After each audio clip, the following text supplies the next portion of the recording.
Namaste everyone. A very good evening from Dr. Namrata Shah from Shiji Dental Care. Today I am here to share a very interesting story that my mother-in-law shared with me today in the morning. And yes, I will definitely tell you all the significance of this story, that why I am sharing it right now with you all. So first let me come to the story. Once upon a time, there was one very big businessman who lived in a village.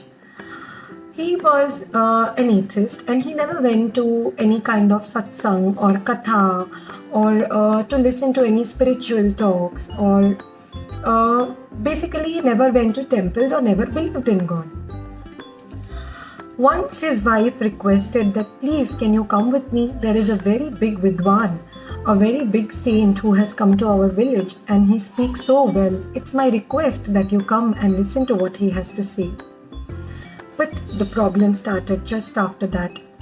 The businessman went with his wife to keep her happy, but he heard the saint say in the lecture that whatever you are earning on the earth planet, when you die, you're going to take nothing back with you. This money, this fame, whatever you are earning, you're not going to take it up with you. And he felt so bad that I have spent my entire life earning this money and fame and name, and I'm not going to take anything back with me up there. Why? There has to be a way how I can take it up with me. He started searching. He called for big scientists and learned people to ask that there has to be some way that I can take all this back with me when I die. But nobody had an answer to this. He gave up and he was very sad. One fine day, a friend of his visited him. A friend of his was very amused looking at him. He said, "My God, why have you lost so much weight?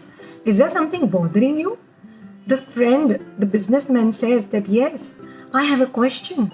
I have spent my entire life earning this money and fame and name. And that saint said that I am not going to take anything back with me when I die. I am really disturbed." So the friend says, "Oh my God, definitely you can take everything back with you up there. I will tell you the way." The businessman was so happy and relieved and he said, "Please tell me, how do you do it and how do I do it?" So the friend said, "Tell me one simple thing. Can you eat money?" So the businessman said, "No." He said, "You need to convert money into food, right? If you want to eat something. Now tell me, can you sleep on money?" So he said, "No." He said, "You have to buy a bed to sleep on with the money that you have. Now tell me, can you use rupees in China or London? If you go to London, can you spend rupees?" So the friend said, "No, I will have to change the currency to pounds." "Now tell me, can you use the same pounds in your America?" So he said, "No, I will have to change the currency to dollars." So that similarly, when you go up to God, there is a currency exchange, and that currency exchange's name is donation. You do as much donation as you can over here with the wealth, with the money and fame that you have earned. Let it begin at home and give it to needy people.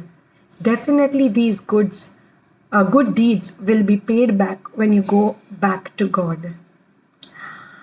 This story blew up my mind, and why I am sharing this story right now is because Purushottam Mass is going on. Purushottam month is an extra month added in the Hindu calendar to balance the lunar and solar calendars. And they say that in the month of Purushottam Mass, it gives you immense punya. I don't know the English word for it.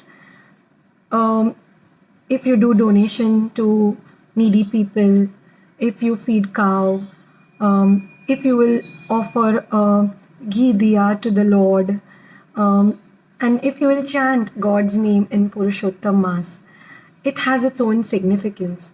And yes, donation is a very big part of it. I hope you all enjoyed this story as much as I did, and I thank my mother-in-law for sharing this beautiful story with me. Bye.